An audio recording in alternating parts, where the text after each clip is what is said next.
She was a Scientologist, and she was just about ready to leave. She was dissatisfied with them.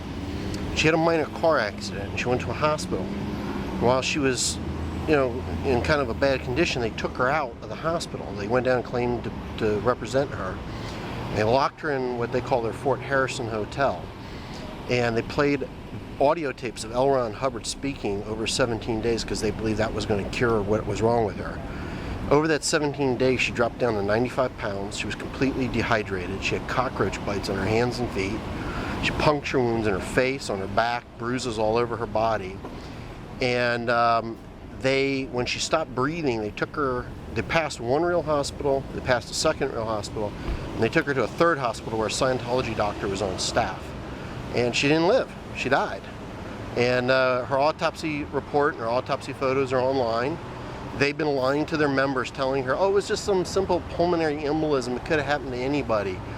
We've had people defect from there, and they've come out and told us that that's what they've been told.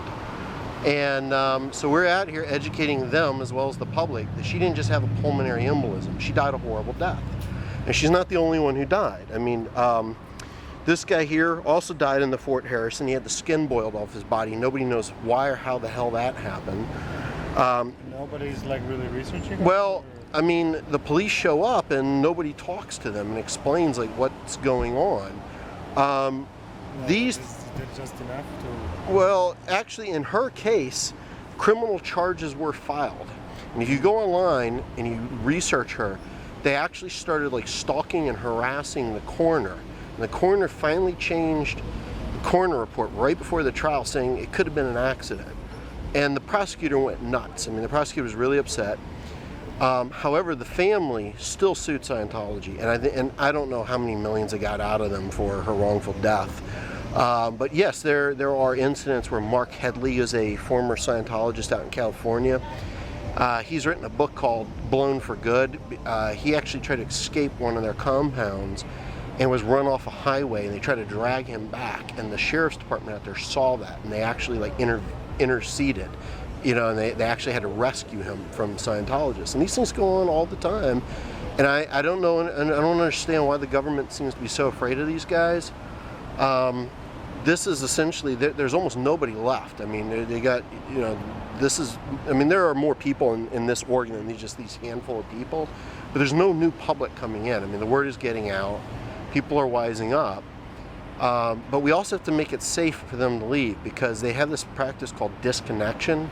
Let's say you're in Scientology. In fact, we had a guy out here who recently got arrested. They filed a false stalking complaint. He's out here exercising his constitutional rights. Been out here for 2 years protesting, and I guess they got tired of him. But he's a former Scientologist. He was one of the people that worked here. They came out one day and they gave him this yellow piece of paper, and it's called a suppressive declare. And when you get one of those, and when Scientology gives you one of those, L. Ron Hubbard, their founder, wrote that once somebody gets one of those, Scientologists can do anything they want to them. They can destroy the person, lie, sue them, do anything they want. They are the enemy of the human race, and they have to be fought to the bitter end. So he got that. Within a week, they're filing false police reports, and they have a history of doing these things. And every time somebody gets one of those, they're posting them online. So I love the internet. It's like whatever these guys attack somebody, people film it, it goes right up on the internet, and they'll say, we don't do these things. It's like, buddy, I got video of one of them coming out here doing this to him. It's just nuts. And I want to make it so that, and we talk to people inside, and there are some of them that want to leave, but they're scared of what will happen to them. If you're in Scientology, like let's say you're married and your wife is in Scientology and you decide to leave, they will tell her to handle you. And if she doesn't, she could be declared a suppressive person. She has to either disconnect from you or force you back into the church. Now you can believe whatever you want, but you just can't hurt people. I mean, that's just not right. So If you want, I can give you one of these little cards. You're free to read up on it, or you can Google it, or whatever you like. Okay. There's some websites.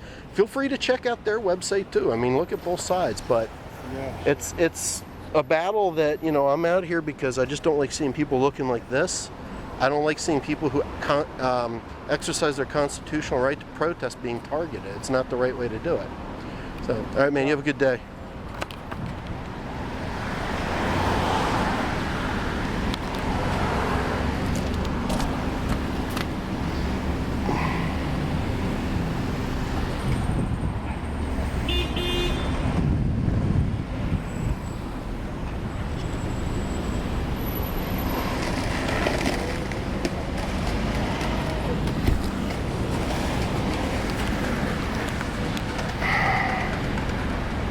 So Scientology got one person. I didn't see do the stress test out here, but she did go inside, and she basically came out with a little, I think one of their little DVD things and a shrink wrap, whatever.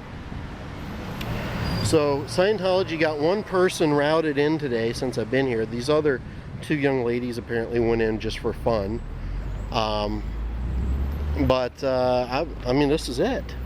This is the mighty DC org, the founding Church of Scientology. And this is what they've been reduced to.